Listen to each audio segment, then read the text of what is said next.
kita melihat dengan logonya, kita sudah terbayangkan seberapa keren, seberapa besar, seberapa bonafitnya perusahaan tersebut, seberapa impactful-nya perusahaan tersebut, seberapa bernilai perusahaan tersebut di mata kita, di mata customer-nya dan customer-nya seluruh dunia. Bagaimana bisa hanya sebuah logo kecil saja dengan beberapa tulisan atau warna atau bentuk itu bisa mempengaruhi pikiran orang, bisa mempengaruhi mindset orang bahwasanya dengan logo tersebut merupakan branding bagi perusahaannya. Maka tidak jauh berbeda dengan personal branding, teman-teman semua. Kita mau dikenal sebagai apa sih, teman-teman semua? Kalau sekarang sebagai mahasiswa, oke, kita dikenal sebagai mahasiswa jurusan ini, kampus UNJ misalnya.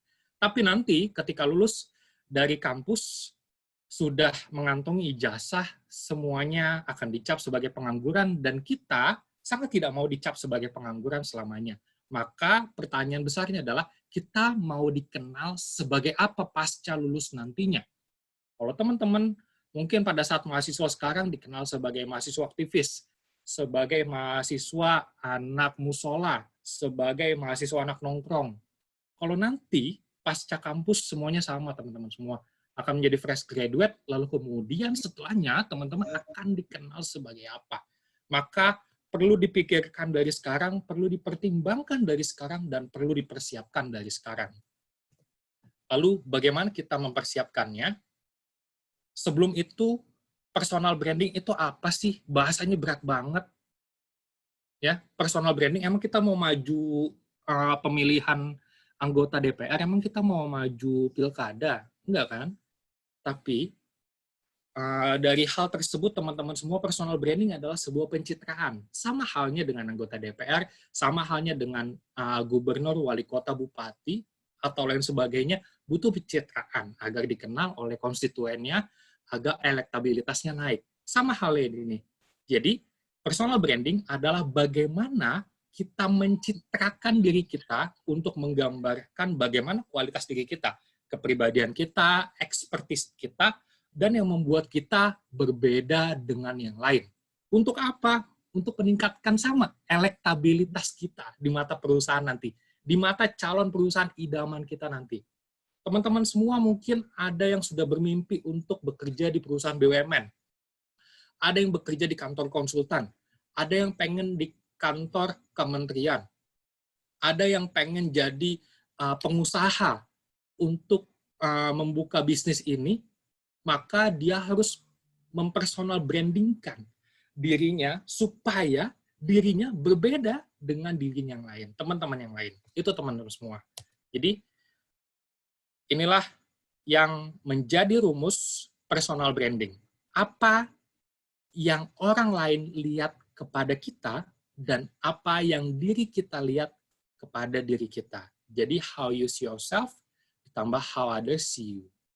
Nah, how you see yourself itu bukannya gampang, Kak. Iya gampang, tapi bagi sebagian orang itu masih bingung. Kenapa? Karena mereka belum mengenal dirinya sendiri dengan sempurna.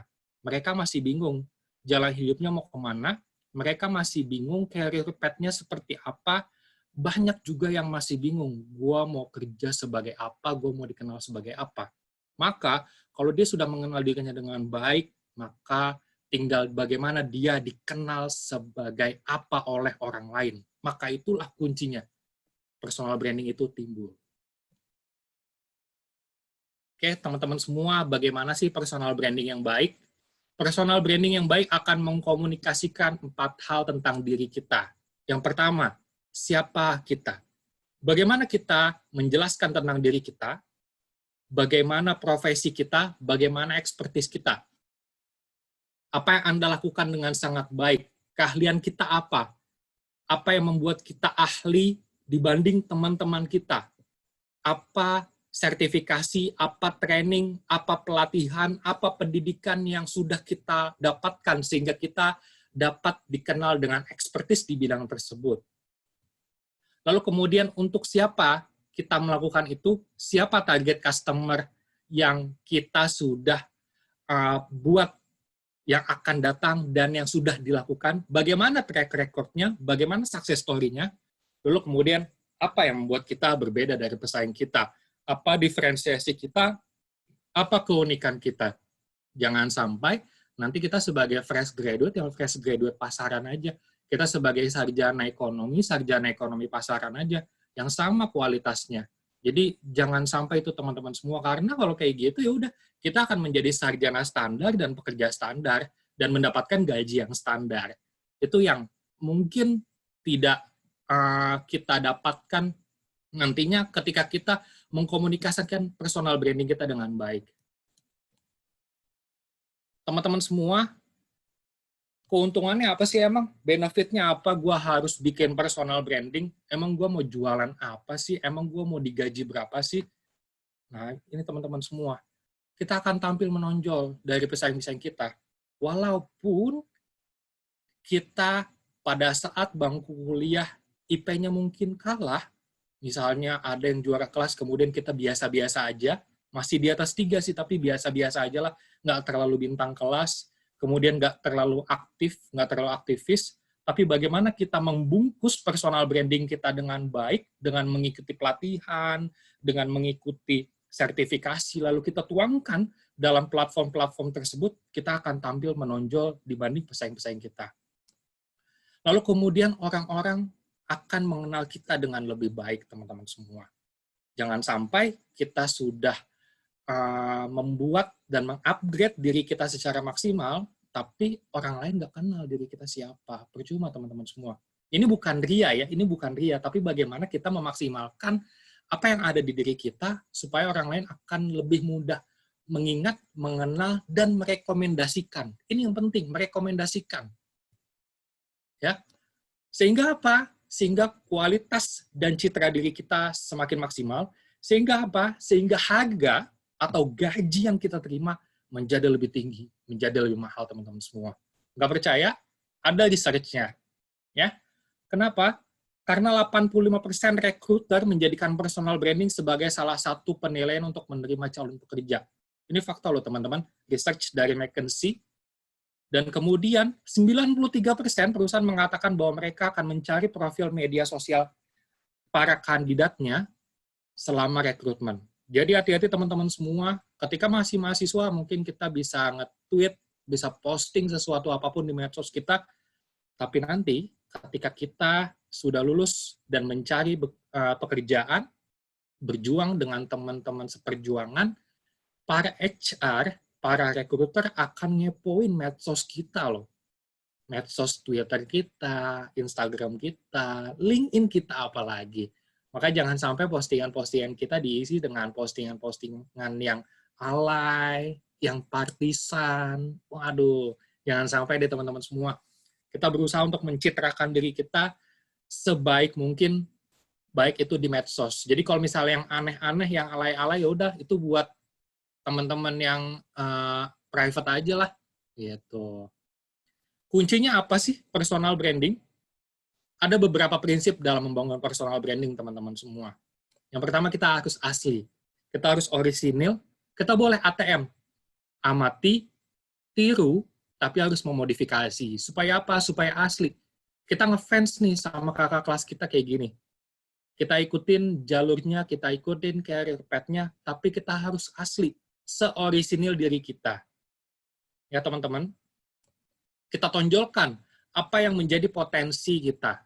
Lalu kemudian kita harus konsisten untuk senantiasa menjadi diri kita, menjadi apa yang kita gambarkan, menjadi apa yang kita citrakan, baik itu di CV, baik itu di platform LinkedIn atau media sosial lainnya, untuk terus konsisten. Supaya personal branding kita terus meningkat dan kita akan dikenal orang. Bukan hanya di kantor kita, tapi juga di luar kantor kita. Karena membangun jejaring, itu bukan hanya di target perusahaan kita, tapi teman-teman seprofesi kita, teman-teman lintas perusahaan, CEO perusahaan-perusahaan lain, atau CFO perusahaan lain akan melihat kita, teman-teman semua. Jadi, asli, potensi, dan konsistensi itu yang harus terus ditingkatkan untuk membangun personal branding. Caranya gimana sih? Yang pertama, kita harus mengembangkan diri kita, jadikan expert di bidang tersebut. Jadi, jangan setengah-setengah, teman-teman semua. Kalau teman-teman semua expert di bidang IT, maka bangku kuliah nggak cukup. Kita harus expert dalam software-software atau platform tertentu, apa yang membuat diri kita berbeda, apa yang membuat kita expert dalam bidang tersebut, cari apa yang dibutuhkan pasar, dan kenapa kita harus mempelajarinya. Kita harus expert di bidang tersebut supaya publik percaya dan yakin bahwasanya kita adalah pilihan yang tepat. Lalu kemudian gunakan media sosial untuk mengenalkan diri. Jadi kalau kita udah expert, percuma kalau orang-orang nggak tahu kalau kita expert. Kita gunakan platform LinkedIn untuk mengenalkan diri kita bahwa kita expert. Tunjukkan portofolio-portofolio karya kita. Kalau kita seniman, tunjukkan portofolio-portofolio karya kita. Kalau kita konsultan, tunjukkan portofolio bisnis kita. Kalau kita investor, success story-nya seperti apa. Kalau financial planning, kita berikan artikel-artikel, tips-tips bagaimana mengelola keuangan. Kita buat karya seperti itu. Saya tidak bisa membatasi karyanya seperti apakah, itu bebas. Sesuai dengan track record teman-teman semua, sesuai dengan career path semua, sesuai dengan citra diri teman-teman semua. Apapun itu, untuk apa? Untuk menggapai orang-orang di luar yang belum mengenal kita. Seperti itu. Untuk orang-orang yang udah kenal kita, makin kenal dekat, wah gila dia jago banget, wah dia expert banget. Untuk orang-orang yang belum mengenal kita, maka dia akan mengenal kita. Seperti itu teman-teman kuncinya. Ya. Modal fresh graduate itu apa sih? Karena ini untuk career strategy, maka tiap-tiap fresh graduate itu punya modal supaya terjun ke dunia kerja nantinya. Modal fresh graduate itu apa aja sih? Yang pertama IPK tinggi, cukup, cum laude, nggak cukup teman-teman semua. Prestasi akademik, ada yang jadi mawapres, ada yang suka ikut lomba call for paper, call for essay, kemudian aktif organisasi, ikut BEM, ikut UKM, ikut himpunan, dan lain sebagainya, aktivis pokoknya, emblemnya berderet lah di alma mater, tapi itu nggak cukup teman-teman semua. Kalau kita nggak bisa membahasakan ketiga poin tersebut ke dalam personal branding. Orang-orang nggak tahu kalau kita IP-nya tinggi, orang-orang nggak tahu kalau kita punya prestasi sepanjang kuliah, orang-orang nggak tahu kalau kita aktif organisasi, kalau kita nggak mampu mempersonal brandingkan diri kita, mencitrakan diri kita selama pencapaian-pencapaian yang pernah kita capai sebelumnya. Maka personal branding itu penting teman-teman semua. Bagaimana memulainya? Ini akan lebih konkret dan lebih detail, lebih teknis, teman-teman semua. Yang pertama, kita harus mengenalin diri dulu. Buat rekam jejak kita. Buat teman-teman yang masih bingung sekarang, coba deh, susun career path-nya, teman-teman mau jadi apa nantinya, 1 tahun ke depan, 3, 5 tahun ke depan, 10 tahun ke depan, 20 tahun ke depan, sampai nantinya teman-teman sukses, dan indikator suksesnya seperti apa. Teman-teman buat indikatornya sendiri. Mulai dari akademik, organisasi, volunteering, buat prestasi, buat pencapaian, apapun itu, dan ikut-ikut internship. Kalau teman-teman belum bekerja, ikut internship, ikut magang. Ya, kita buat rekam jejak kita sebaik mungkin. Untuk apa? Supaya kanvas dari personal branding kita diisi sama ini, teman-teman semua. Personal branding adalah sebuah tools, senjata. Tapi kalau senjatanya nggak ada pelurunya, kita mau bawa senjata kosong. Maka kita harus isi dulu nih pelurunya. Dengan pencapaian-pencapaian, dengan pengalaman-pengalaman kerja, dengan kualifikasi kita kerucutkan. Caranya gimana? Dengan ikut pelatihan seperti ini, teman-teman. Teman-teman kualifikasinya akan menjadi kerucut.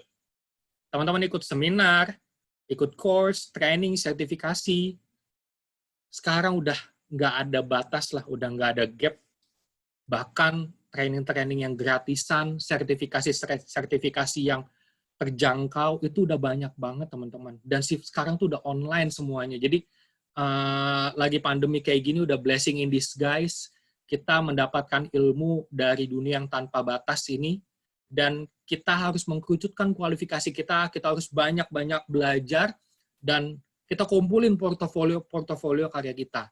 Lalu akhirnya, setelah kita mengenali rekam diri kita dan membuat rekam jejak kita sudah mengerucutkan kualifikasi kita.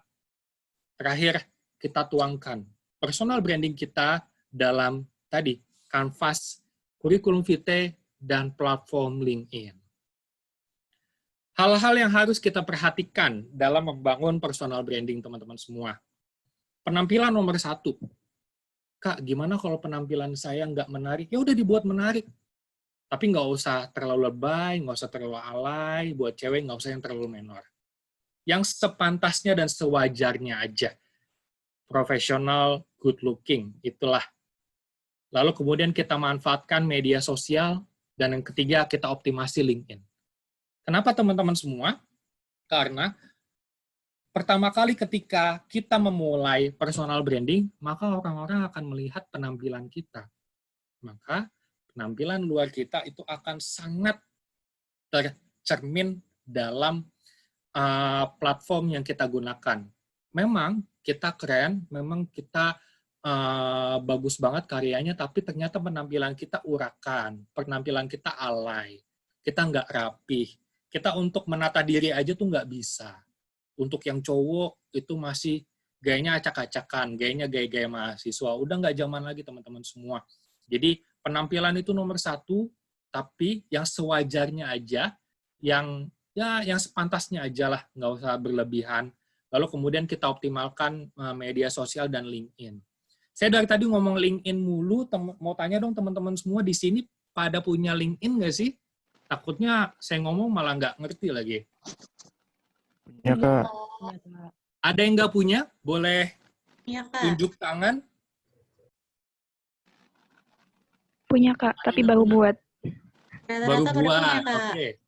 Iya sama Kak. Bagian besar pada punya nih, Kak, pesertanya. Oke, good. Nah, berarti saya ngomong udah tinggal mengoptimasi aja nih LinkedIn bagaimana menjadi senjata yang tajam. Ini FYI aja, platform LinkedIn ini udah sangat besar di dunia dan di Indonesia. Untuk saat ini aja, itu penggunanya udah 15 juta, dan dia memang menjadi platform favorit bagi rekruter-rekruter dan headhunter untuk menjaring para pekerja-pekerja, para profesional-profesional untuk melihat seberapa besar dan seberapa baik kualifikasi kerjanya. Teman-teman semua, ini bukan hanya bagi para pencari kerja, tapi bagi para profesional, ini adalah wadah atau platform untuk mengkerucutkan kualifikasi kita, untuk menuangkan personal branding kita supaya portofolio karya kita dikenal oleh publik. Jadi ajang jualan, jadi ajang promosi, jadi ajang untuk aktualisasi diri. Ini tempatnya. Link ini seperti Facebook. Kalau teman-teman sudah punya semua, itu sudah sangat baik, tapi ini FYI buat teman-teman yang belum punya. Kita share screen lagi. Oke. Ini adalah LinkedIn seperti Facebook, campuran Instagram, ada info-info training, info-info pelatihan, lowongan kerja, lalu kemudian tips-tips karir. Seperti ini nih, good opportunities. Lalu kemudian ada yang jualan, ada yang iklan, ada yang sharing, karyawan andalan itu penjilat, seperti itu. Ada yang ngasih artikel-artikel, seperti itu.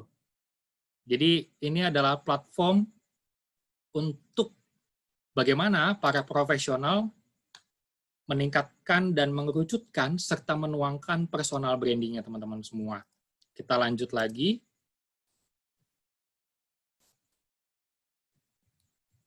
Lalu bagaimana kita mengoptimasi LinkedIn kita, bagaimana kita mengisi senjata kita dengan peluru-peluru yang tajam, supaya kita bisa nembus para market-market profesional-profesional dan perusahaan-perusahaan target kita. Tips optimasi LinkedIn. Teman-teman semua, 9 dari 10 rekruter, artinya 90% menggunakan LinkedIn sebagai sarana mencari kandidat terbaik bagi perusahaan. Jadi, buat yang belum punya, segera punya. Buat yang belum bikin, segera bikin. Buat yang baru bikin, segera optimasi. Kenapa teman-teman semua? Karena ini sebagai platform kita untuk meningkatkan personal branding kita. Gimana caranya Kak optimasi? Yang pertama, paling simpel, kayak bikin Facebook, kayak bikin Instagram, Twitter, dan lain sebagainya, kita upload foto. Kita upload foto terbaik kita. Kalau bisa fotonya jangan pas foto. Kalau bisa fotonya jangan seperti foto di CV. Kalau bisa fotonya jangan terlalu kaku. Jadi professional looking, tapi jangan selfie juga, jangan terlalu casual. Seperti itu. Kemudian tulis headline kita. Kita mau dikenal sebagai apa? Kak, saya fresh graduate. Tulis fresh graduate apa, kemudian mencari tujuan di perusahaan seperti apa.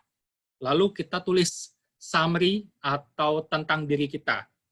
Pengalaman kita, kemudian kita orangnya seperti apa, lalu kita sudah bekerja dengan pengalaman berapa lama. Lalu kemudian terakhir kita lengkapin tuh. Semua kolom-kolom, semua isian-isian kita lengkapin. Apa aja sih yang harus dilengkapin? Kita breakdown satu-satu. Pertama, pengalaman kerja. Ini penting teman-teman semua. Kak, saya belum punya pengalaman kerja, saya tulis apa? Kamu sudah pernah magang sebelumnya, sudah pernah internship, sudah pernah PKL atau PPL, tulis di situ. Tapi jangan tulis pengalaman organisasi, pengalaman volunteer, pengalaman MC, pengalaman moderator, pengalaman jadi pembicara di work experience. Work experience itu untuk pengalaman-pengalaman bekerja yang sesuai dengan career path kamu. Dan kamu di sana diberikan benefit berupa gaji atau insentif atau honor di dalamnya. Jadi, untuk organisasi atau volunteering, isinya bukan di work experience. Ini yang saya seringkali temuin buat teman-teman mahasiswa dan fresh graduate. Organisasi di BEM, di himpunan, di lembaga-lembaga manapun, jangan ditulis di work experience. Kalau misal belum ada, ya udah nggak apa-apa. Artinya, kita harus ikut magang, kita harus ikut internship yang sesuai dengan career path kita. Supaya apa sih, Kak? Supaya kita linear, teman-teman semua. Kecuali teman-teman misalnya, nanti cita-citanya mau jadi entertain, cita-citanya mau jadi public speaker. Oke, teman-teman tulis di situ platformnya, pernah menjadi MC di mana, pernah ngisi di mana, pernah jadi penyiar di mana, pernah entertaining di mana. Tulis di situ di work experience. Tapi kalau di situ sebagai pengalaman organisasi, teman-teman jadi pembicara seperti saya saat ini, atau teman-teman menjadi moderator, teman-teman jadi MC, jangan tulis di work experience. Oke? Kemudian education. Education cukup tulis S1 atau D3-nya saja. Cukup tulis pengalaman pendidikan, riwayat pendidikan yang terakhir saja di universitas. Nggak perlu TK, SD, SMP, SMA, nggak perlu ditulis. Oke? License dan certification. Ini lagi-lagi yang linear dengan career path dan kita mau dikenal sebagai apa. Nah, volunteer dan organisasi. Jadi teman-teman yang aktif di lembaga-lembaga organisasi, di himpunan, di institusi-institusi, tulisnya di sini. Jangan tulis di work experience. Oke, tulisnya di sini. Supaya apa? Supaya perusahaan tahu membedakan. Oh, kalau kamu tulis di sini di BEM, berarti kamu digaji, berarti kamu dibayar, dan berarti kamu akan berkarir selamanya di lingkungan BEM saja. Seperti itu. Jadi tulisnya di volunteer dan organisasi. Buat teman-teman yang sudah bikin dan masih salah-salah, nggak apa-apa, bisa direvisi dan bisa dikoreksi. Oke, skills. Ditulis skills-nya, teman-teman expert di bidang apa dan ingin expert di bidang apa. Teman-teman expert di bidang software tertentu, hardware tertentu, atau soft skill tertentu, tulis di sini dan minta endorse ke teman-teman sekitar kita. Ikut course, ikut pelatihan, kursus, tulis di sini pernah ikut course apa saja. Honors and award, kita pernah dapat penghargaan dari mana aja, pernah dapat beasiswa mungkin, pernah dapat pencapaian, tulis di sini. Pernah mengembangkan proyek dulu pada saat mahasiswa, ataupun waktu pas magang, ataupun pada saat bekerja, tulis di sini. Publikasi, teman-teman yang suka nulis, Atau yang nggak suka nulis, paling nggak kita pernah bikin skripsi, tulis di sini, publication-nya. Test score, buat teman-teman yang sudah pernah ikut TOEFL, IELTS, kemudian TOEIC, apapun itu, test score-nya boleh ditulis di sini. Tapi kalau misalnya nggak pede, aduh Kak, skor saya kekecilan, kayaknya nggak usah deh. Udah nggak apa-apa. Language, bahasa Indonesia atau teman-teman kuasain bahasa asing, bahasa Inggris, tulis di sini. Keyword-nya apa? Tulis semua, asalkan jujur, relevan, dan proporsional. Jadi jangan sampai kita nambah-nambahin, jangan sampai kita supaya terlihat keren, maka kita akan tulis semuanya hal-hal keren, karena nantinya teman-teman HR atau teman-teman headhunter akan background checking kita. Benar nggak sih? Si A ini dulunya pernah bekerja di sini, dia akan cross-check ke HR perusahaan yang pernah kita tulis di sini. Itu satu. Yang kedua, relevan dan proporsional. Teman-teman semua, tulis semua asalkan relevan dan proporsional dengan career path kita. Nggak usah tulis pencapaian-pencapaian kita lomba menang Agustusan, nggak perlu. Nggak usah tulis proyek-proyek kita di proker-proker BEM, nggak usah. Kalau misalnya prokernya bikin laporan keuangan berupa sistem, tulis di situ. Misalnya kita sebagai akuntan atau calon akuntan. Tapi kalau misalnya kita project community development, itu nggak perlu ditulis di situ. Itu tulisnya di volunteer, bukan di project. Ya, jadi proporsional aja. Segala sesuatunya kita letakkan pada sisi yang proporsional. Lalu ada tips yang ketiga, bagaimana kita mengoptimasi LinkedIn supaya makin keren, supaya makin tajam nih buat nembus tujuan atau target kita. Yang pertama kita harus cari koneksi.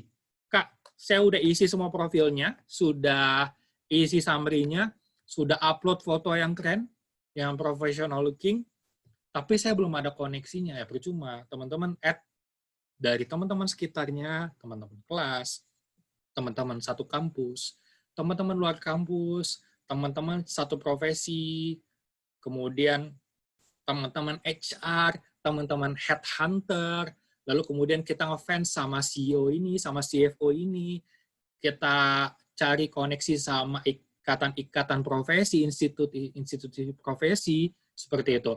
Kita cari koneksi sebanyak-banyaknya yang linear dengan career path kita.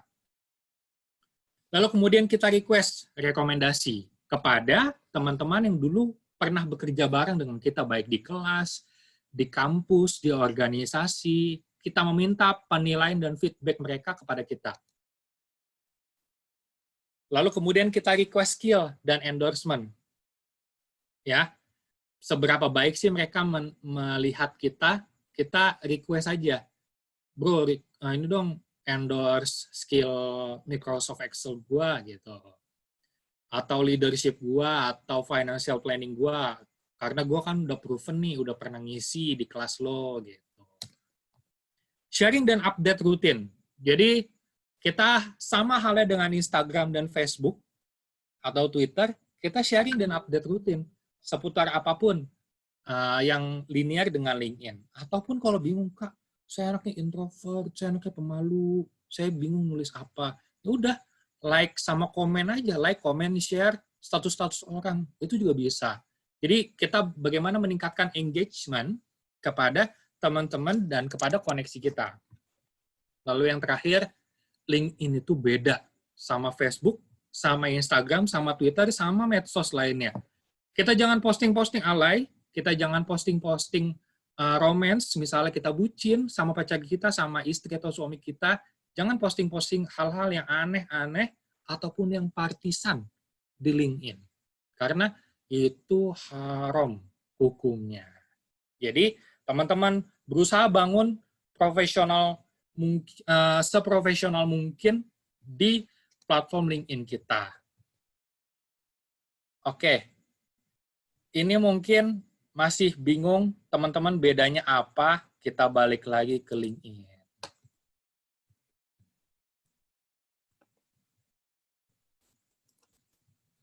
Supaya benar-benar paham dan nggak bingung nantinya. Oke, ini adalah headline.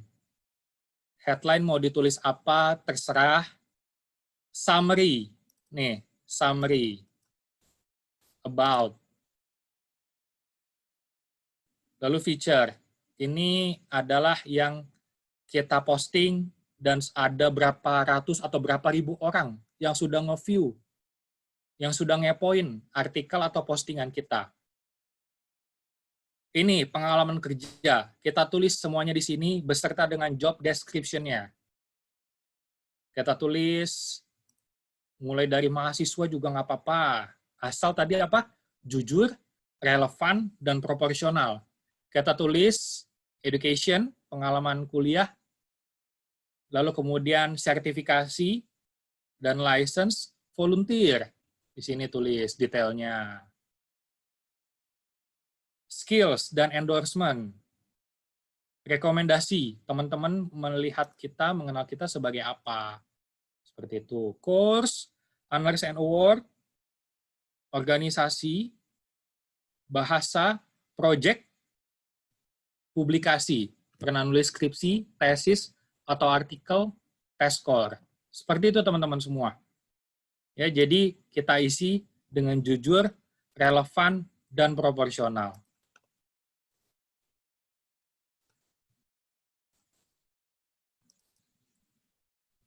Oke, kita lanjut ke topik selanjutnya, senjata yang nggak kalah mematikan, dan ini menjadi senjata yang harus dibawa, jangan sampai kita berjuang tanpa senjata ini. Namanya adalah CV atau curriculum vitae.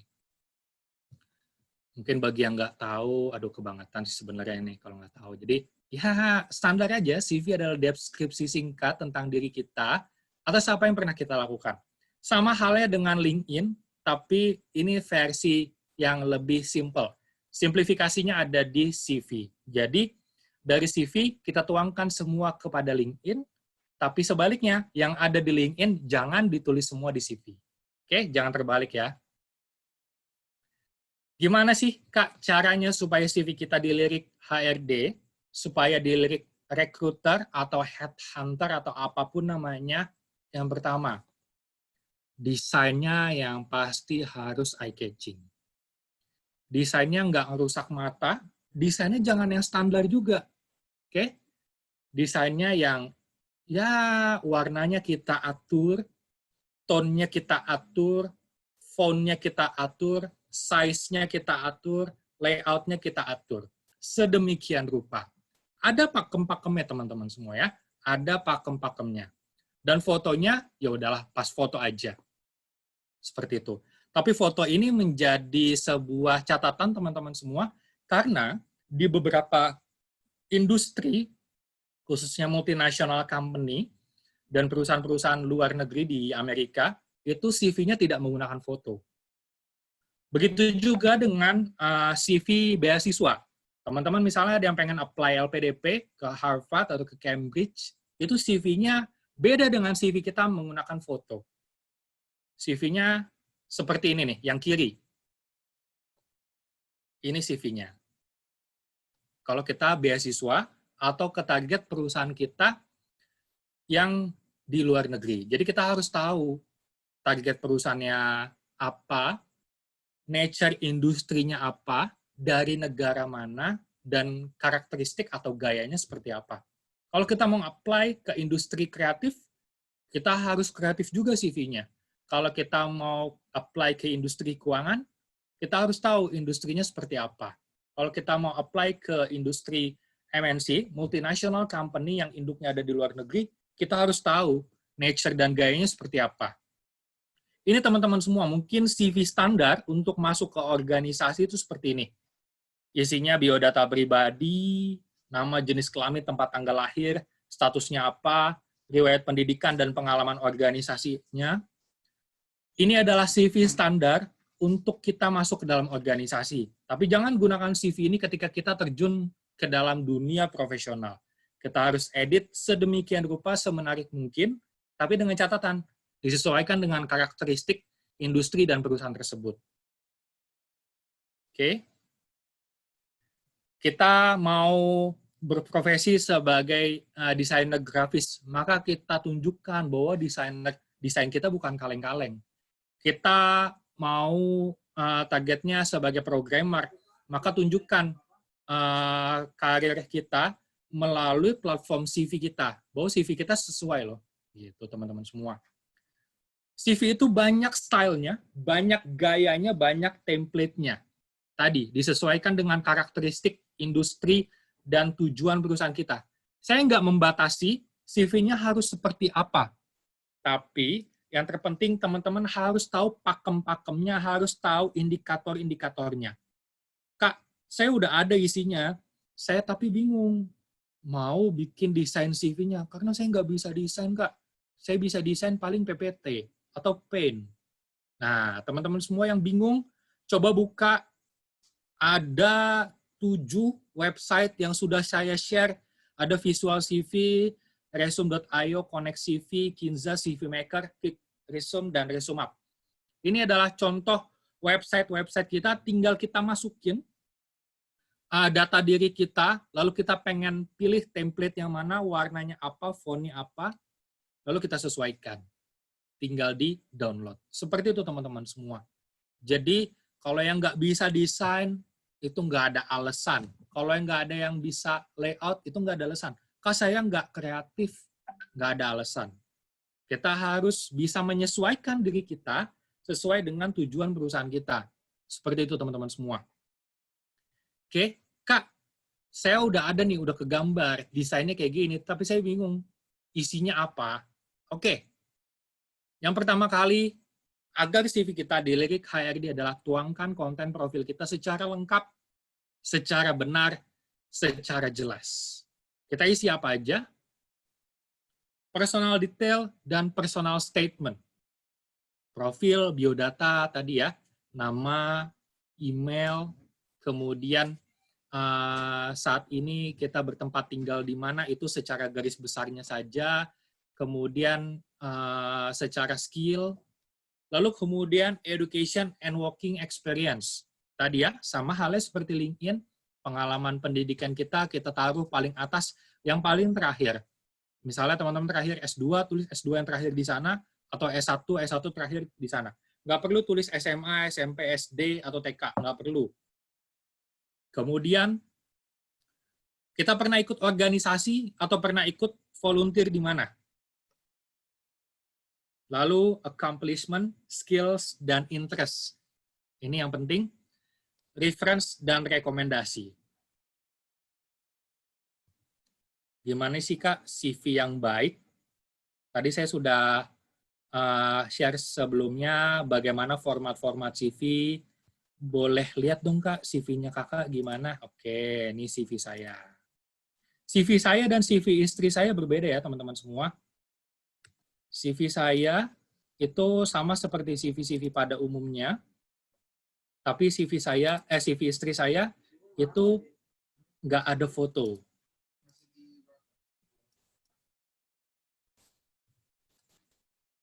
Ini CV saya.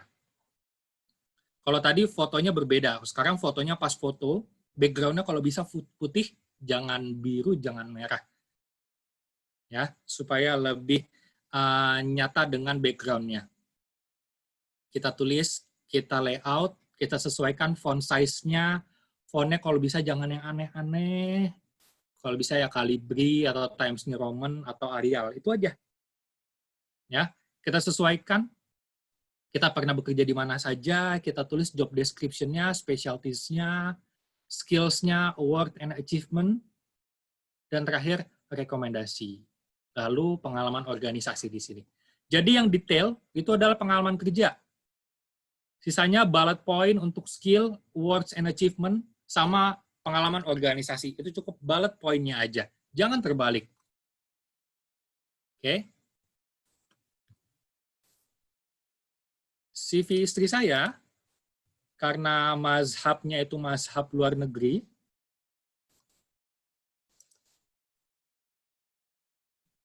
itu seperti ini.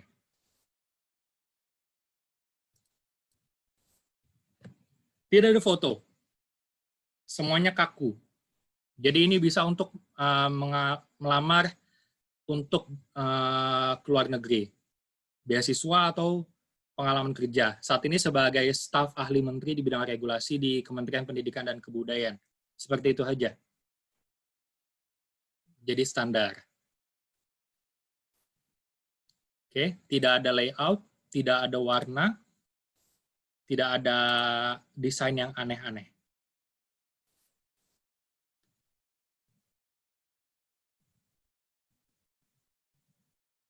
Oke, teman-teman semua.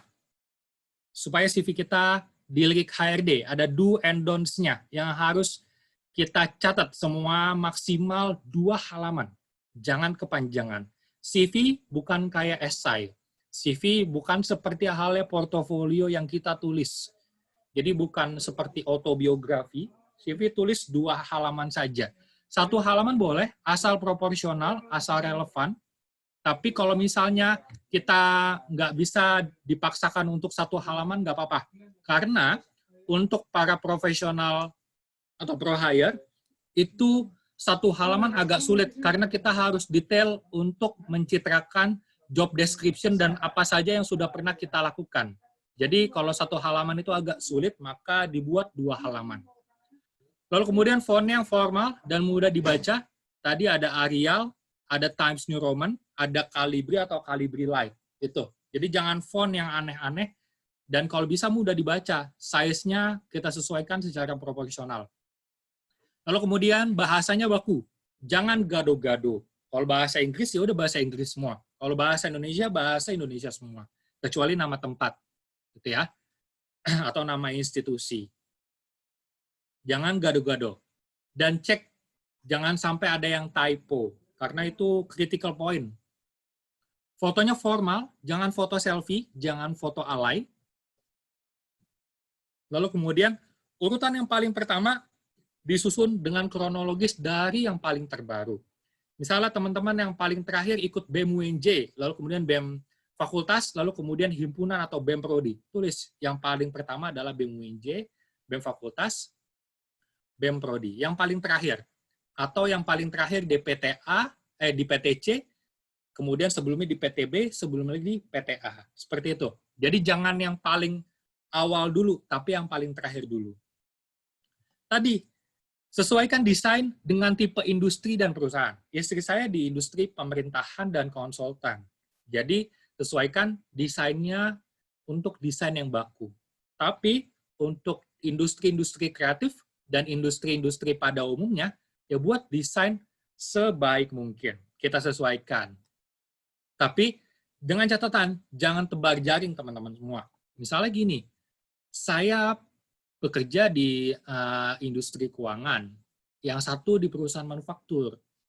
CV-nya gayanya biasa aja, ada warnanya, fontnya juga biasa saja, tapi kita pengen bekerja juga di industri kreatif dengan format dan template CV yang sama. Jangan sampai teman-teman, kita edit sedikit warnanya, kita edit sedikit layoutnya, supaya kita terlihat kreatif, supaya kita terlihat inovatif teman-teman semua. Kita sesuaikan dengan nature, industri, atau perusahaan dari target yang kita tuju. Seperti itu. Jadi jangan tebar jaring. Satu CV untuk banyak perusahaan, jangan sampai. Ya. Kecuali perusahaannya sejenis, kecuali industrinya sejenis. Kemudian, konten CV-nya jujur, relevan, dan proporsional. Lagi-lagi, sama halnya dengan LinkedIn, jujur, relevan, dan proporsional. Kita harus recheck lagi mana yang nggak relevan, mana yang nggak sesuai dengan career path kita. Ini kayaknya terlalu over, kita cut. Ini kayaknya nggak perlu, kita cut. Ini kayaknya nggak dibaca deh sama HRD. Ya udah kita cut gitu. Yang terakhir, save as PDF. Jangan save as JPEG karena takut gambarnya pecah. Jangan save as MS Word karena takut formatnya nggak terbaca dengan baik di MS Word. Tapi kalau save as PDF, itu insya Allah akan terbaca. Dan size-nya kita sesuaikan. Jangan terlalu besar. Mungkin kisaran 1 MB aja. Jadi jangan terlalu besar. Kalau misalnya besar, di-resize aja PDF-nya. Seperti itu teman-teman semua. Itu adalah gambaran bagaimana kita mengasah senjata kita untuk menembus industri atau perusahaan yang kita tuju dengan personal branding, dengan LinkedIn, dan dengan CV sebagai senjata kita. Thank you atas waktunya dari teman-teman fakulti dan Lingkar Inspirasi yang sudah menginisiasi. Kita lanjutkan dengan Q&A. Mohon maaf atas segala kesalahan dan kekurangan. Assalamualaikum warahmatullahi wabarakatuh. Waalaikumsalam warahmatullahi wabarakatuh. Terima kasih kepada Kak Verly yang telah menyampaikan materinya. Berikutnya adalah sesi tanya jawab. Bagi teman-teman yang ingin bertanya, bisa meng-on-kan suaranya, atau kalau malu bisa menuliskan pertanyaannya di kolom chat dan bisa saya bacakan.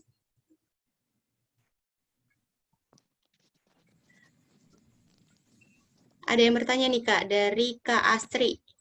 Boleh kepada Kak Astri untuk pertanyaannya mau di kolom chat atau mau buka suara nih Kak? Langsung aja, langsung. Langsung aja.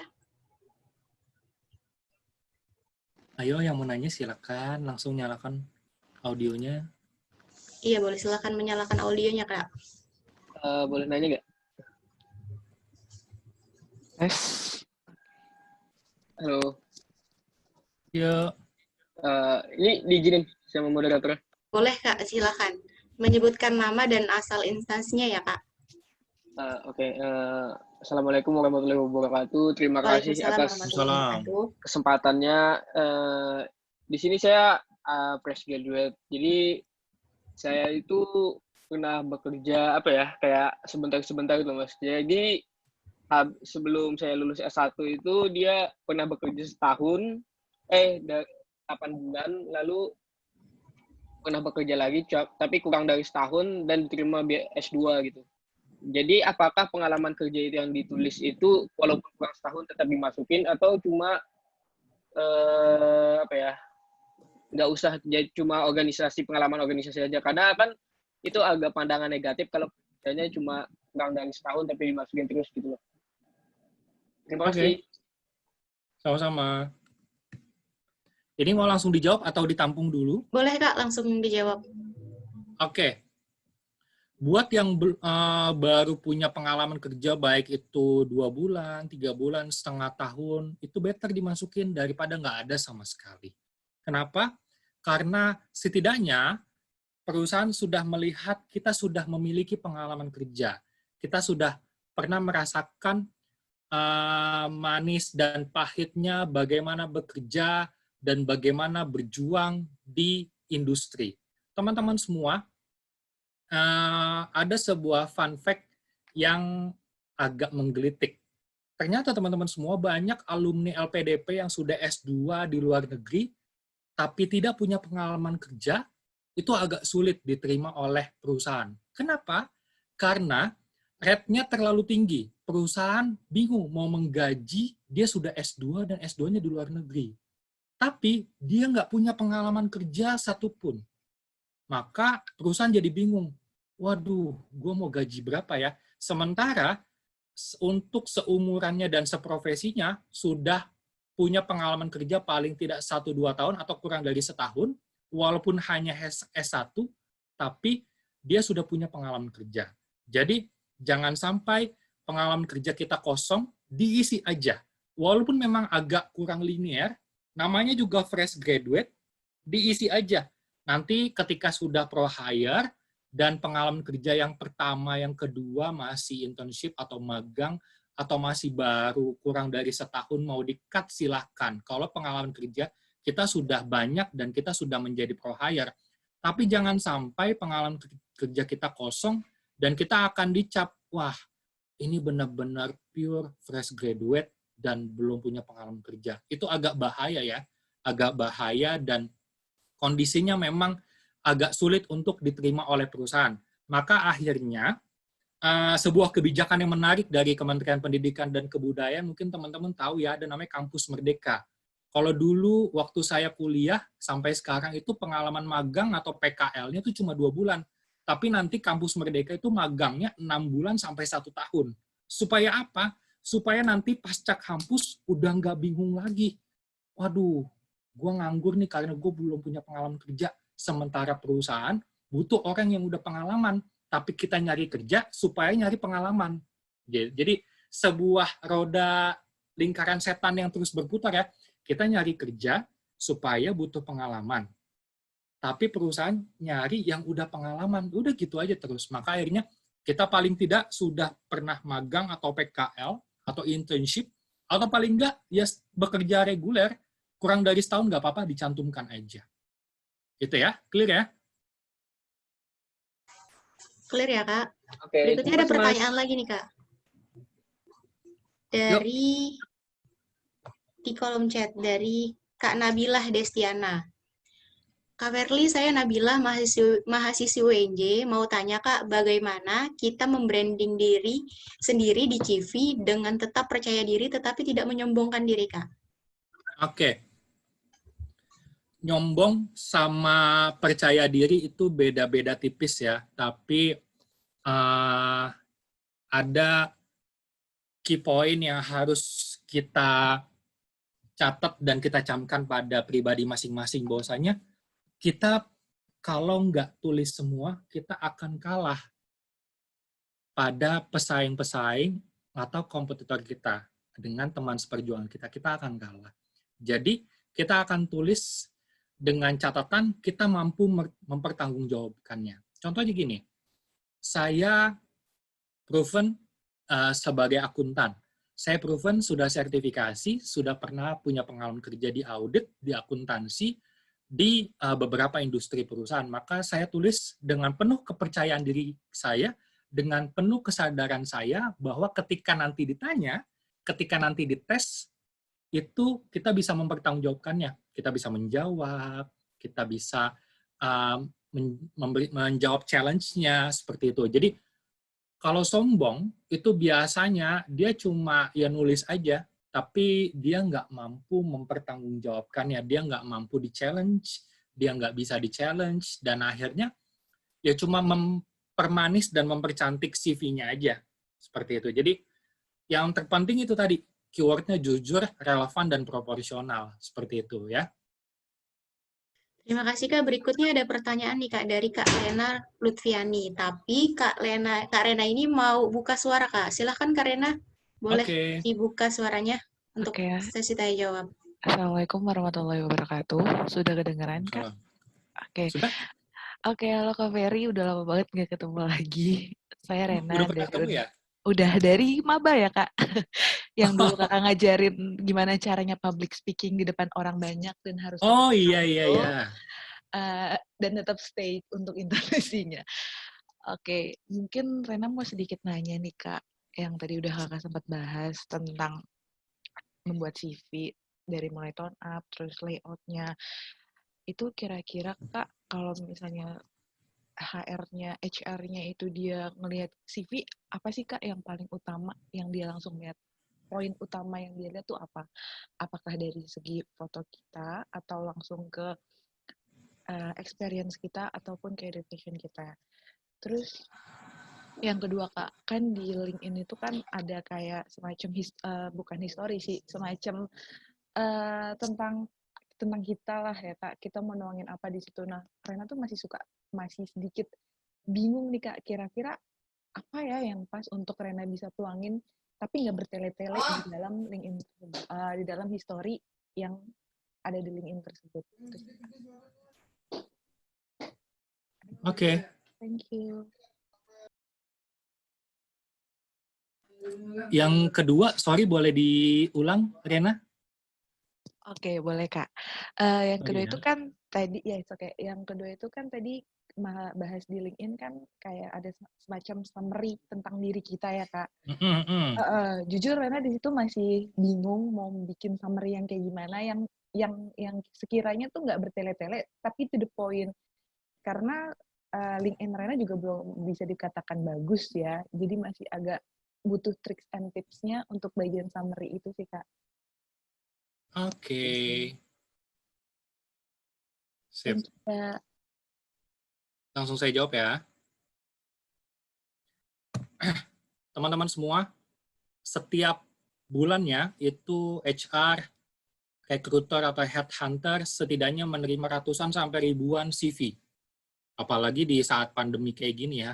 banyak orang nganggur, banyak orang yang butuh pekerjaan, tapi perusahaan juga nggak bisa memenuhi semua pelamarnya. Maka catatan tersendiri buat teman-teman semua yang sedang berjuang untuk terjun di dunia kerja dan membuat CV adalah buat CV yang maksimal. Dan yang pertama kali dilihat adalah layout, desain, dan konten pengalaman kerjanya. Itu teman-teman semua. Jadi yang pertama kali dilihat, wah pengalaman kerjanya oke, tapi layoutnya ngebosenin, tapi ya cuma hitam putih doang. Kalau misalnya dia industrinya memang nggak suka yang hitam putih ya, nggak ada warna sama sekali, kemudian fontnya juga nggak enak dibaca, itu yang pertama kali dilihat oleh HR. Saya sering kali ngomong, coba dong lihat CV-CV calon staff saya seperti itu. Kan saya lagi hire juga nih staff. Itu ya seperti ini. Itu udah first impression-nya udah buruk aja. Baru setelah itu lihat pengalaman kerjanya. Jadi pertama kali first impression-nya adalah layout dan desain. Font size, warna, lalu kemudian ke pengalaman kerja. Pengalaman organisasi, kemudian skills itu yang kedua dan yang ketiga. Itu dulu, layout, warna, desain, dan size. Lalu kemudian ke pengalaman kerja. Seperti itu. Lalu kemudian untuk summary, baik itu di CV maupun di LinkedIn. Ada beberapa hal yang harus kita tulis di sana, tapi ada beberapa hal yang harus kita hindari dulu. Misalnya gini, seringkali untuk summary, kita nulis, saya adalah orang yang jujur, disiplin, namun sangat bertanggung jawab. Nah, itu hal-hal yang normatif banget seperti itu harus dihindari. Kenapa? Karena HR atau recruiter atau headhunter itu perlu tahu skill dan kemampuan yang kita miliki. Contohnya apa? Misalnya gini, kalau kita belum punya pengalaman kerja, maka tulis, saya adalah seorang fresh graduate yang sudah pernah magang selama beberapa bulan, kemudian saya memiliki skill untuk beberapa software seperti ini. Seperti itu ya. Jadi lebih tekstualnya lebih dapat, lebih konkret dan nggak normatif ya. Saya adalah orang yang jujur, amanah, bertanggung jawab. Nggak seperti itu. Kita gunakan bahasa-bahasa profesional supaya kita meyakinkan para calon perusahaan kita. Seperti itu ya. Jadi kalau bisa ditunjukkan kemampuannya, ditunjukkan skill-nya, kita walaupun memang belum expert, tapi setidaknya kita sudah memiliki pengalaman untuk skill tersebut. Jadi, kalau misalnya fresh graduate, bingung nih, ini ada pengalaman juga. Kak, saya belum expert amat, tapi saya pengen apply volunteer dan internship. Bagaimana menurut kakak? Ini sekalian jawab ya. Ada yang namanya Dita, karena linear pertanyaannya. Walaupun memang belum expert, dicoba aja. Fresh graduate itu nggak ada salahnya untuk nyoba. Tapi dengan batasan-batasan dan koridor-koridor yang ada, kita pertanggungjawabkan tulisan kita sesuaikan dengan karakteristik industri dan nature perusahaannya, lalu kemudian jangan sampai kita tulis hal-hal yang biasa banget, biasa dan basa-basi. Saya adalah orang yang jujur, saya adalah orang yang detail, aduh itu biasa banget. Tapi saya adalah orang yang proven untuk urusan kesekretariatan misalnya, atau urusan administratif perusahaan seperti itu. Jadi lebih teknis sifatnya seperti ini untuk di summary. Walaupun memang kita masih fresh graduate, walaupun pengalaman kita masih minim. Jadi nggak ada salahnya. Oke, Rena? Oke, Kak. Terima kasih banyak jawabannya. Terima kasih Kak Verly atas jawabannya. Berikutnya ada lagi nih Kak pertanyaan yang masuk di kolom chat. Kak Verly, saya Rizky, fresh graduate UNJ, mau tanya gimana sih Kak cara bikin personal detail dan statement yang baik dan menarik itu gimana Kak? Oke. Buat bikin personal detail dan statement yang baik, itu kita bikin dulu CV-nya apa saja. Kita bikin dulu CV-nya apa saja, isinya tadi ya. ada pengalaman kuliah di mana, bekerja di mana, skill-nya sudah proven di mana, kemudian sudah berapa lama, lalu kita summary-kan. Sesederhana itu. Jadi nggak usah dibikin sulit, dan yang terpenting kita sesuaikan dengan rambu-rambunya.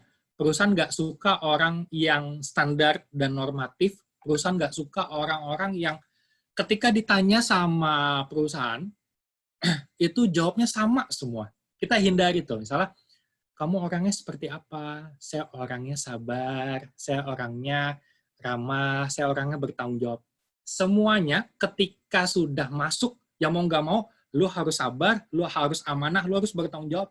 Tapi apa yang menjadi pembeda, apa yang menjadi kita, diri kita menjadi different, diferensiasi diri kita itu apa? Jadi, personal statement itu adalah hal konten yang paling pertama kita buat. Jadi, saya hanya bisa memberikan rambu-rambu dan apa saja yang harus dimuat, tapi saya nggak bisa detail isinya. Karena saya yakin teman-teman di sini berbagai macam expertise-nya, berbagai macam jurusannya. Jadi, untuk personal detail dan personal statement yang menarik seperti apa tadi? Personal detail dan personal statement adalah sebuah summary dari CV yang kita buat, lalu kita summary-kan, kita ambil poin-poin pentingnya, yang kritikalnya, yang akan kita tonjolkan, lalu kemudian kita buat diri kita menjadi berbeda dari pesaing-pesaing kita. Seperti itu. Itu sih. Contohnya apa? Misalnya, teman-teman ada yang sudah pernah buka Jobstreet misalnya, maka di Jobstreet itu ada misalnya mencari finance staff. Karena saya di keuangan, ya saya contohnya yang di keuangan aja ya. Finance staff requirement-nya apa-apa-apa, kemudian menguasai apa-apa-apa. Maka yang diminta sama perusahaan tersebut menguasai apa-apa-apa, kita tulis dalam LinkedIn kita, dalam CV kita. Kita sudah proven di sana. Tidak harus expert, tapi paling nggak kita bisa, kita tahu. Kak, saya masih baru dengar aja. Ya udah, belajar dari sekarang. Seperti itu. Jadi, kita tulis apa yang target perusahaan kita mau. Seperti itu. Terima kasih Kak Verly. Berikutnya ada pertanyaan lagi yang masuk dari kolom chat dari Kak Titian. Hai Kak, saya Titian dari mahasiswi IAIN Kudus. Wah, jauh nih Kak, ada dari Jawa Timur. Jawa Tengah ya? Selanjutnya, Jawa Tengah. Mau tanya Kak, saya saat ini kuliah di jurusan ekonomi. Saat saya semester 2, saya bekerja di Boga selama 1 tahun, bagian kue dan makanan ringan.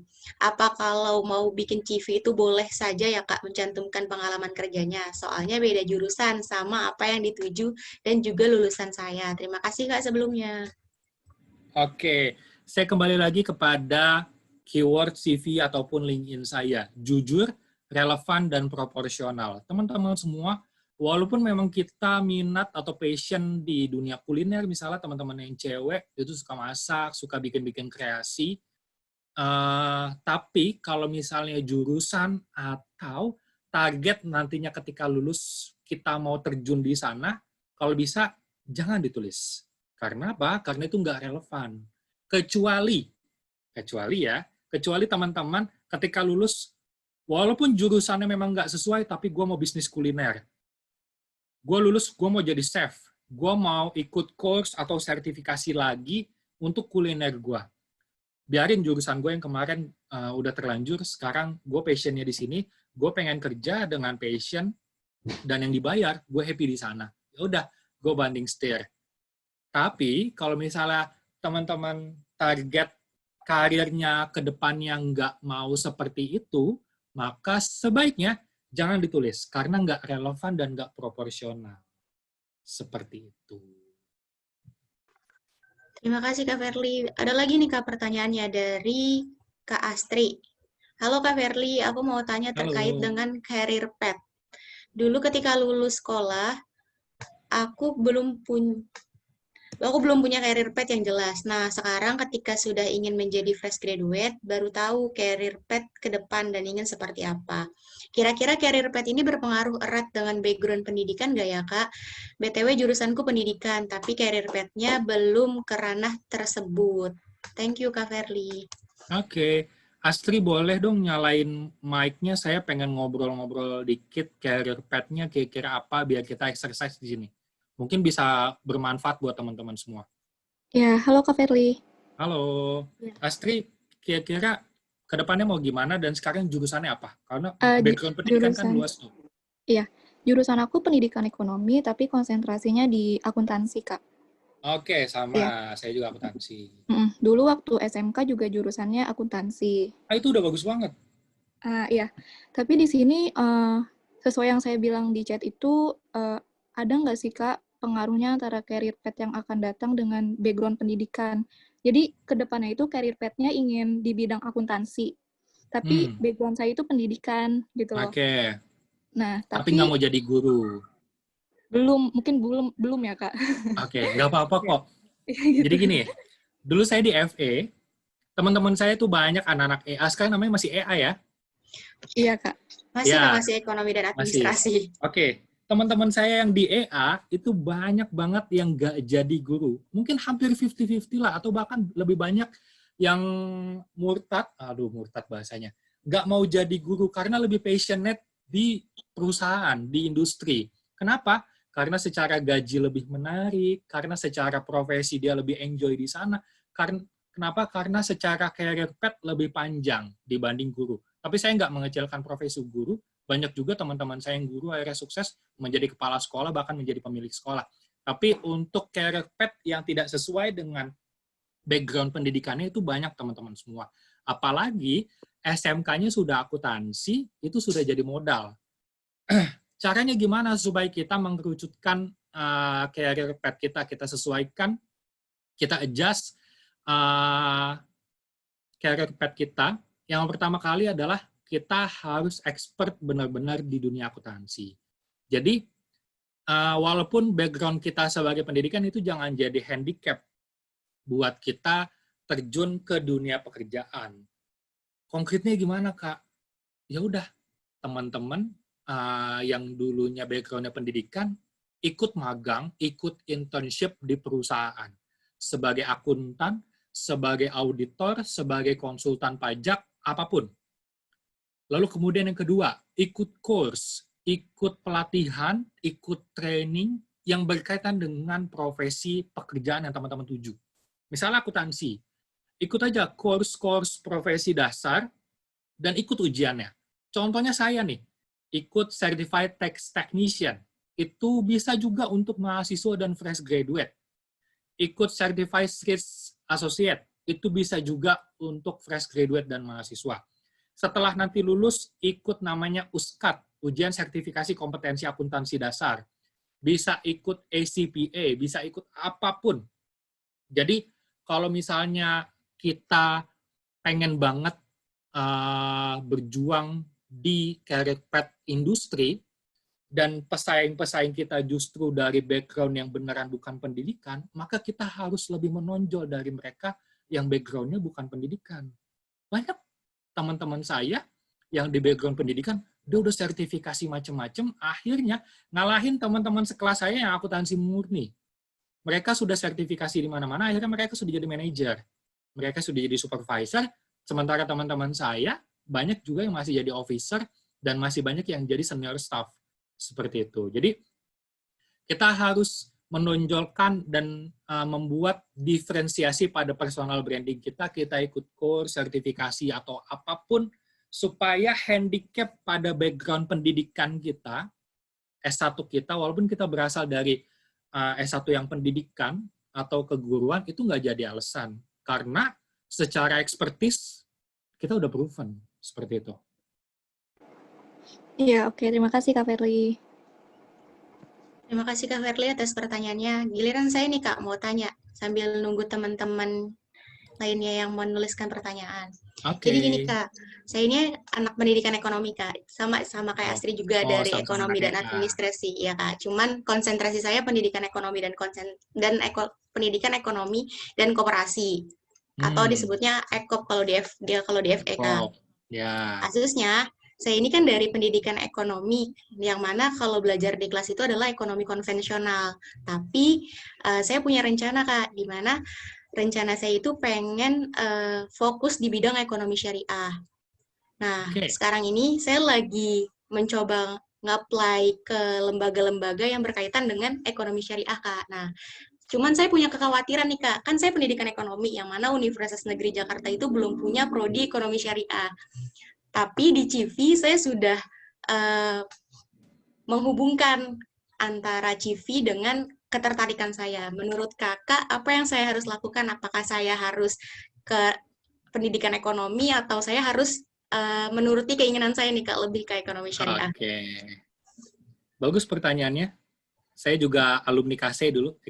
Saya juga ke alumni KC. Ini kebetulan kenal sama Kak Robi Triwahyudi nggak? Kenal, Itu Kak, angkatan kenal. 2008, mantan ketua BEM FE, mantan ketua BEM UNJ, sekarang jadi lead trainer di BSM, Bank Syariah Mandiri. Itu udah jadi level manager lah di sana. Dan beberapa teman-teman yang EA, itu banyak yang di Bank Syariah juga. Jadi, buat teman-teman yang dulunya di ekop atau di pendidikan, maka kuatin background dan expertise-nya di ekonomi syariahnya.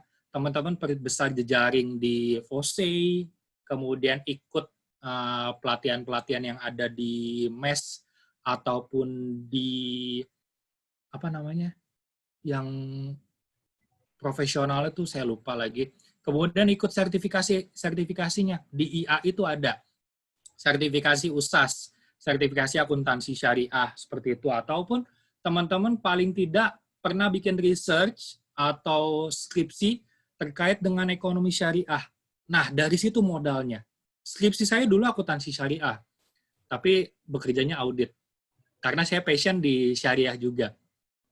Dan ketika teman-teman sudah mengerucutkan, pernah bikin research atau karya ilmiah atau skripsi di dunia ekonomi syariah, kemudian teman-teman sudah perbesar networking di teman-teman MES, di teman-teman FOSE, maka atau IAEI, Ikatan Ahli Ekonomi Indonesia, Ekonomi Islam Indonesia, itu teman-teman insya Allah jalannya akan terbuka kok. Jadi jangan jadikan handicap background pendidikannya ya untuk menutupi career path untuk di ekonomi syariah lah. Banyak kok teman-teman saya bahkan ada yang udah jadi dosen untuk ngajar ekonomi syariah bahkan. Seperti itu. Ada yang jadi peneliti, ada yang jadi praktisi di perbankan syariah, ada yang di BI kalau nggak salah. Ada yang di BI, itu banyak juga kok teman-teman. Jadi asal kita mampu untuk menuangkan dalam personal branding, asal kita mampu untuk mengerucutkan kualifikasi kita, supaya kita nggak jadi sarjana standar, itu bisa kok proven. Udah proven. Terima kasih Kak pertanyaannya. Jawabannya sangat menjawab sekali. Berikutnya, kayaknya udah nggak ada lagi nih Kak yang ditanya. Dan teman-teman kayaknya sudah puas dan sudah mengerti dengan apa yang telah disampaikan oleh Kak Verly. Berikutnya adalah kita sampai ke sesi closing statement. Boleh Kak Verly menyampaikan bentuk closing statement-nya sebagai penutup acara, Kak? Oke, teman-teman semua, yang mungkin mostly adalah fresh graduate dan calon fresh graduate, yang perlu kita pertimbangkan dan persiapkan secara baik-baik dan matang-matang adalah apa yang harus kita bawa dan apa yang harus kita pegang nanti ketika terjun bertempur atau berperang di dunia industri yang kita mau.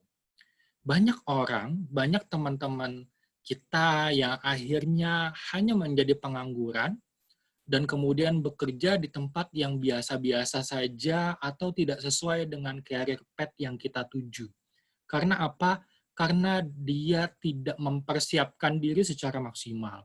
Karena dia tidak mempersiapkan waktunya secara oke, karena dia tidak membawa senjatanya secara mumpuni untuk bisa tembus ke dalam dunia industri atau perusahaan yang dia mampu.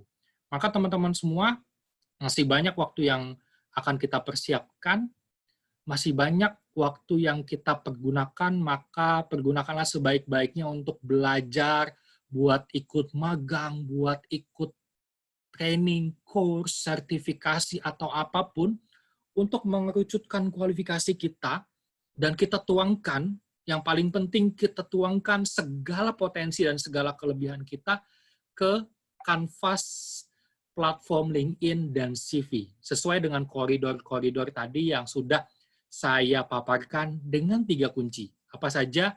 Jujur, relevan, dan proporsional.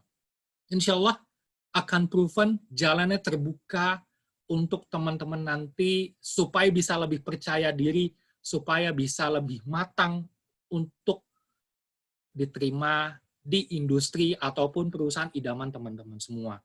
Mohon maaf atas segala khilaf dan kurang dari saya. Saya bukan orang yang keren banget, bukan orang yang di industri yang bagus banget, bukan orang yang sudah lama pengalaman kerjanya, tapi paling enggak apa yang sudah saya capai, manis dan pahitnya sudah saya share ke teman-teman semua. Pembelajaran saya, kurang-kurangnya saya sudah saya share ke teman-teman semua. Supaya apa? Supaya teman-teman tidak merasakan pahit-pahitnya dan merasakan manis-manisnya aja. Oke, thank you teman-teman fakulti dan lingkar inspirasi. Good job, semangat berkarya dan terus menginspirasi buat teman-teman UNJ dan seluruh Indonesia. Terima kasih Kak Verly Ferdian yang telah menyampaikan materinya yang sungguh luar biasa ya, sangat bermanfaat bagi kita, khususnya mahasiswa, fresh graduate, dan sebagai pelajar juga. Semoga Kak Verly dilimpahi keberkahan juga Kak, dan semoga bermanfaat juga Kak. Berikutnya, teman-teman, acara ini diselenggarakan oleh teman-teman fakulti dan lingkar inspirasi Universitas Negeri Jakarta serta disponsori oleh kitabisa.com dan ada media partnernya yaitu Hima Manajemen FEWJ, BEM Fakultas Ekonomi, Ikatan Alumni Akuntansi, Career Development Center Fakultas Ekonomi, Universitas Negeri Jakarta Entrepreneur, BEM Universitas Negeri Jakarta, BEM Universitas Diponegoro, Komunitas WeHub Working Space, BEM Psikologi Universitas Negeri Jakarta, BPM FIP dari Fakultas Ilmu Pendidikan, ada Sigma TV, BEM Fakultas Ilmu Olahraga, BEM Fakultas Bahasa dan Seni, BPM FBS, MTM UNJ, BEM KM UNES, dan BEM KM IPB. Serta teman-teman juga jangan lupa untuk memfollow media sosial kami, yaitu @linspirasi_UNJ dan fakulti. Berikutnya, teman-teman jangan lupa untuk mengikuti kelas donasi selanjutnya, ada di tanggal 23 Agustus besok tepatnya. Teman-teman bisa kepoin nih Instagram dari Lingkar Inspirasi dan dari fakulti juga untuk acara besoknya. Nah, besok itu kita ada kelas dari kelas mental health, yaitu stress saat akademi, it's okay to be okay, yaitu pembicaranya ada Bu Dr. Pilzarina Akbar MPSI, yang mana beliau juga menjabat sebagai dosen UNJ dan koordinator psikolog UNJ. Dan untuk registrasinya teman-teman ada di Fakulti ID kelas donasi. Berikutnya ada lagi nih Kak, di jam 4 ada lagi yaitu milenial pemimpin. Ini kelas leadership teman-teman. Wah, kakak ipar saya.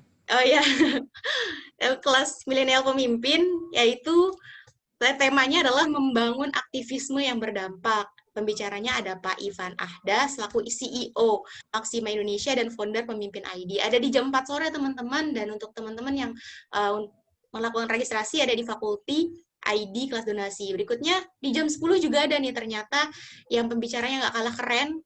tentang digital marketing hack, panduan digitalisasi bisnis UMKM. Pembicaranya ada Pak Sandi Aditya, BIB MBPS, seorang entrepreneur dan sekaligus dosen UNJ.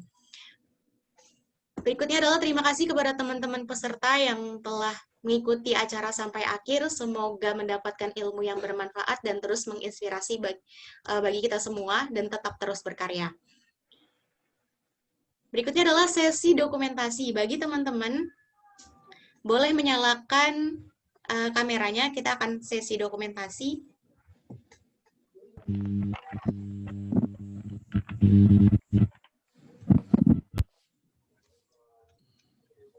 Saya akan mengambil aba-aba ya, teman-teman. Udah siap?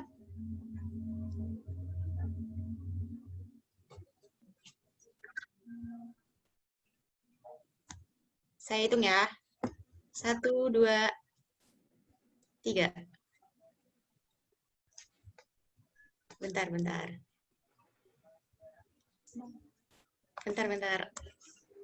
Di-save dulu. 1, 2, 3.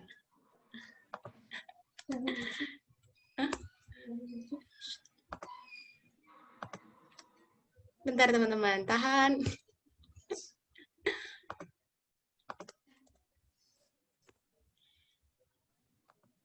Ya, sudah. Terima kasih teman-teman yang telah hadir di acara kelas donasi hari ini. Semoga bisa bermanfaat dan bisa menjadi inspirasi bagi kita semua.